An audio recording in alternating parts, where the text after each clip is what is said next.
Marcos Pereda, bienvenido. ¿Cómo Muchas estás? gracias. Un placer, Carlos, estar acá con vos. Igualmente. Bueno, me gustaría empezar por lo muy general. ¿Cómo estás viendo estos meses del gobierno de Milei? ¿Cuáles eran tus expectativas para este momento en la Argentina?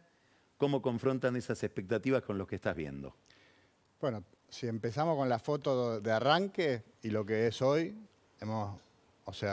de estar al borde de la hiper, de estar con reservas negativas en 10.000 millones, de tener una deuda comercial arriba de 20.000 millones, bueno, todo eso se fue manejando y se fue disminuyendo y hoy tenemos una foto, digamos, de lo inmediato, de la emergencia económica en la cual estábamos, bastante mejor, mucho mejor, yo te diría, ¿no? O sea, nos alejamos del precipicio. Totalmente.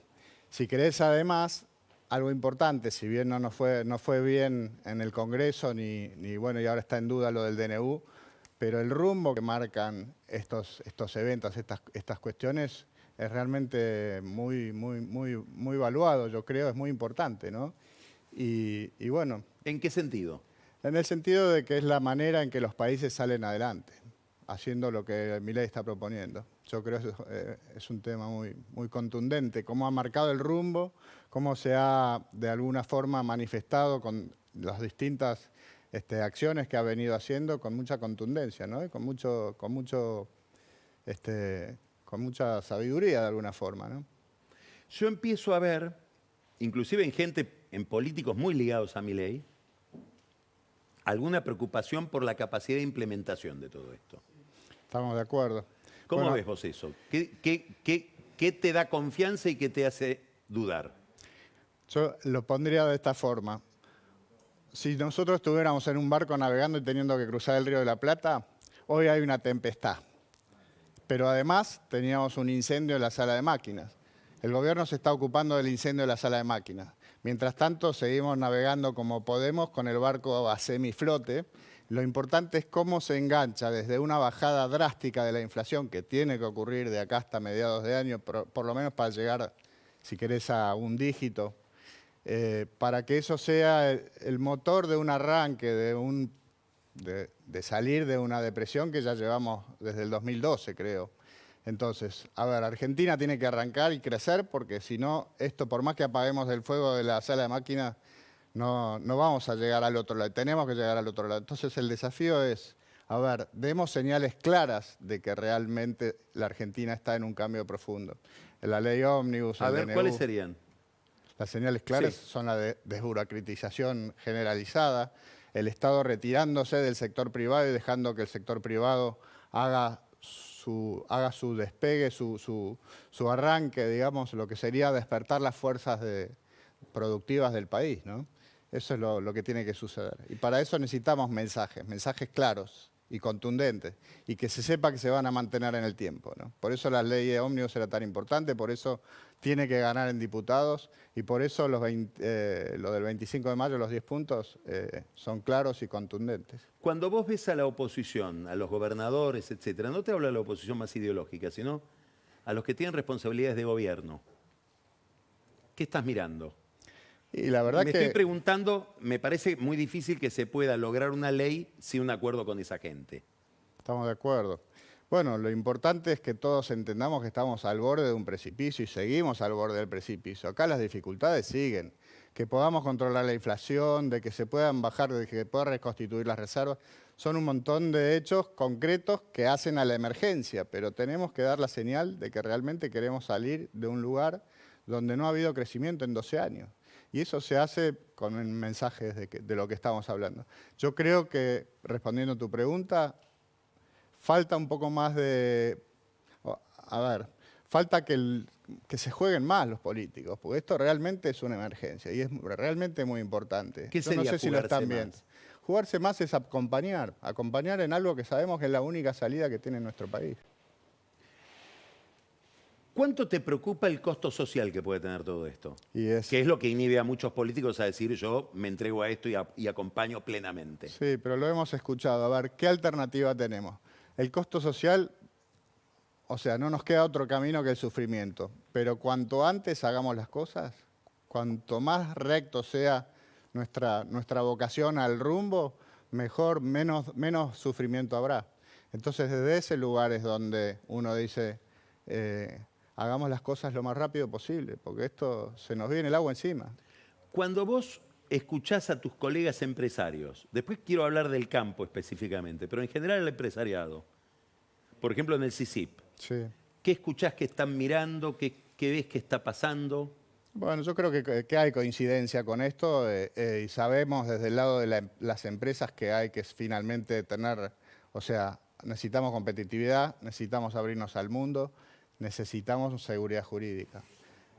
Abrirse al mundo significa de que si hay alguna ventaja que algún sector en particular deba dejar de tener, bueno, es algo que de alguna forma, a través de mesas sectoriales, a través de un esquema gradual, como lo plantea, por ejemplo, el Acuerdo Mercosur-Unión Europea, hay que abordarlo. Hay que abordarlo porque queremos Estás un país tocando un distinto. tema complicado, Marcos. Sí. En los pactos de mayo que propone el presidente, el punto 10, que pasa a veces inadvertido, dice apertura total de la economía. ¿Cómo te suena eso? Y bueno, es lo que estamos hablando. Por eso te lo estoy diciendo. Pero acá el mundo es así.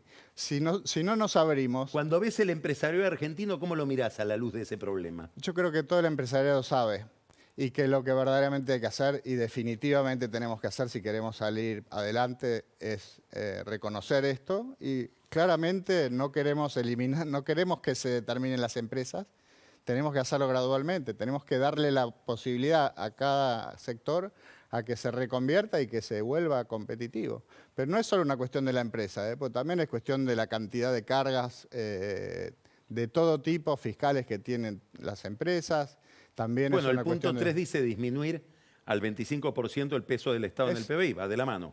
es un ejemplo clarísimo y la verdad que es una meta muy loable esa. Yo adhiero 100% con eso, pues eso te da competitividad de inmediato.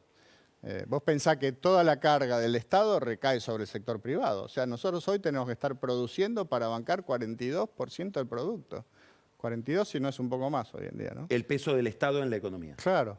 Entonces Ahora, te ahoga a los empresarios. contanos, ahora, esta misma agenda, vista ya más específicamente desde el sector agropecuario, Correcto. que sigue pagando retenciones, hasta se habló de subir las retenciones, Sí. Sí, peleamos bastante para que eso no sucediera. tienen un problema también, como todo el sector productivo, con el impuesto país, que te sube los costos de todo lo que el sector agropecuario importa. ¿Cómo ves todo eso? ¿Qué ves en el sector ganadero, agrícola? Bueno, la verdad que estamos cerrando una campaña que es relativamente, o sea, no es de las malas, digamos, básicamente porque no hubo los 3 años de seca de los cuales venimos, con lo cual estamos recomponiendo. Pero hacia adelante se vislumbra una suba de costos enorme, no solo para Argentina, acá estamos hablando por internacionalmente, porque los costos de fertilizante, por ejemplo, en otros países también están haciendo estragos. Vos pensás que Argentina es un país que no necesita tanto fertilizante porque sus tierras son realmente productivas, pero tanto Brasil como Estados Unidos como Europa, que ellos meten alrededor de 500 o más de 500 kilos de fertilizante por hectárea, nosotros 100 a 150. Eso, A ver, repetí ese número que es interesante.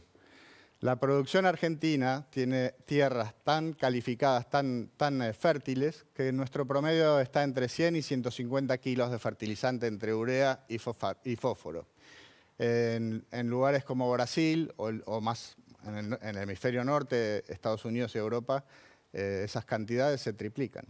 Bueno, Brasil dicen, y creo que es bastante cierto, que gran parte de la política de Lula respecto de Rusia tiene que ver con la dependencia que tiene Brasil de los fertilizantes rusos, ¿no? Y bueno, por eso que se habla tanto de que el modelo productivo alimentario del mundo está hackeado por la huella de carbono y te hablan de este 30% que no es así para el caso argentino.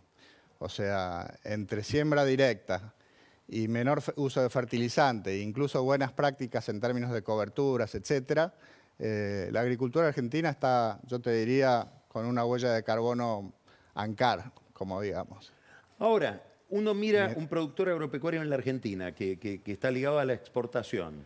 Tiene que competir con un productor agropecuario uruguayo o brasileño o americano con ¿cuánto de retenciones según el cultivo? En el caso de la soja, 33, en el caso del maíz y el trigo, 12. ¿Y cómo hacen? Y ahí está, la productividad, digamos, bueno, si querés, vamos más para atrás. Sí. Si vos mirás del 2000 al 2024 ahora, hemos perdido 100.000 productores agropecuarios. Éramos A ver, 350. ¿cómo? Éramos 350.000 productores agropecuarios en el año 2000, hoy somos 230.000, perdón, 230.000. ¿Se perdieron? Entre 100 y 130.000 productores agropecuarios. ¿Cuánto tuvo que ver la sequía dramática de las dos sequías que hubo? No es tanto eso. No, esto es una cuestión que viene simplemente porque al vos tener estos impuestos distorsivos, confiscatorios, regresivos, que te sacan del precio, porque el productor recibe el precio de Chicago más todos los descuentos, menos lo que te saca el gobierno. O sea que para el productor es un impuesto a la facturación, un impuesto a la venta. Y de ahí te saca, fíjate, en la soja 33%. Si vos antes podías vivir con 500 hectáreas, hoy con 500 hectáreas no vivís, las tenés que alquilar, irte al pueblo y ya no sos más productor agropecuario. Ahora, acá hay un tema que está en danza en estos días, que es de nuevo el problema del tipo de cambio. Sí. Es decir, un dólar que te ataca por dos lados, digamos, atraso en el dólar oficial y al mismo tiempo el problema del impuesto país Sí. que hablábamos hoy. ¿Cómo están viendo ustedes ese tema? ¿Y tienen diálogo con el gobierno respecto de este problema? Respecto a este problema, todavía con la cantidad de problemas que está teniendo el gobierno, ese es un tema que todavía no se ha abordado, pero digamos que es un problema de la macroeconomía que tenemos todos los sectores, ¿no? Sobre todo los exportadores. ¿Por qué? Porque le toca al exportador cobrar con un dólar más barato que el dólar blue, si queremos. Ahora hay un temor que es que ese problema se agudice y obliga al gobierno a tener que devaluar más adelante, con lo que significaría eso de retroalimentar la inflación. Sí, es un tema delicado. Yo diría que hoy hemos visto como el blue se ha aplanado y está un poco bajando, ¿no? Eso habla probablemente de la bajada de precios que hemos visto en estos últimos 2 meses con la inflación. Entonces, desde ahí, yo te diría que no creo que haya una gran expectativa de evaluatoria. El productor probablemente lo que está pensando es, bueno, tengo que vender antes que siga bajando para el caso. No sé si están así, ¿no? Pero Claro. al final cada productor va a defender su capital de trabajo de la manera que sepa y que pueda, ¿no? Normalmente lo que hacen es guardar su grano hasta el momento de los requerimientos financieros que tenga. Se supone que el gobierno podría levantar el cepo, que es un objetivo que tiene, Sí. unificar los tipos de cambio. Sin eso es muy difícil pensar la economía. Si hay una gran cosecha, ¿cómo ves la cosecha? ¿Cuánto hay de fantasía y cuánto hay de realidad en que el sector agropecuario es el que salva este programa? Siempre recae todo sobre el sector. Siempre, bueno, sí. Yo te diría que la expectativa es una cosecha promedio.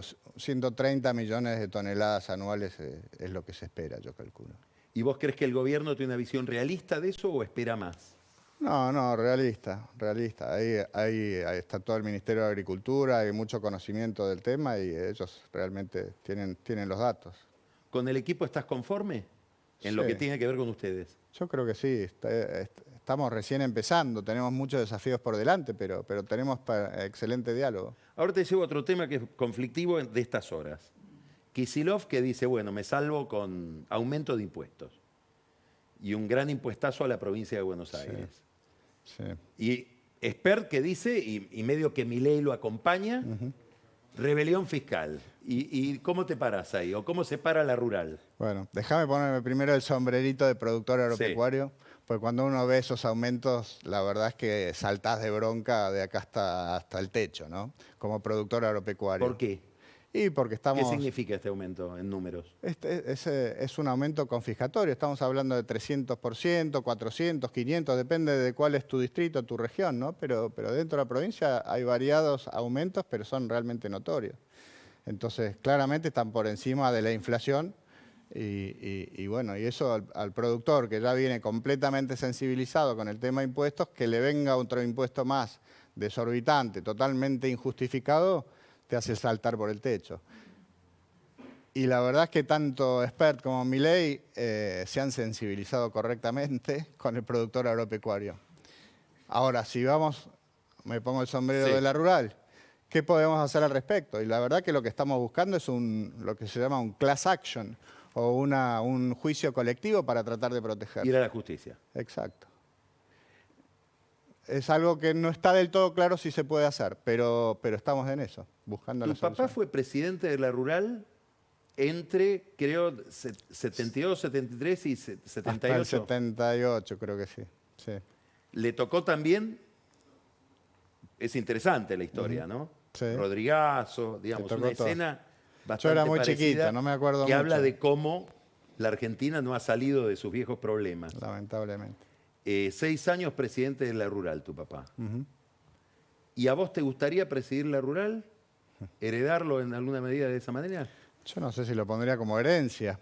Nosotros con Nicolás Pino, el presidente actual, hacemos un excelente equipo y lo cierto es que estamos evaluando cuál es la mejor alternativa, porque en definitiva lo que nos interesa es la entidad, nos interesa poder profundizar esta transformación gremial que estamos haciendo y que queremos llevar justamente para tener un sector que pueda desplegar su potencial más pleno.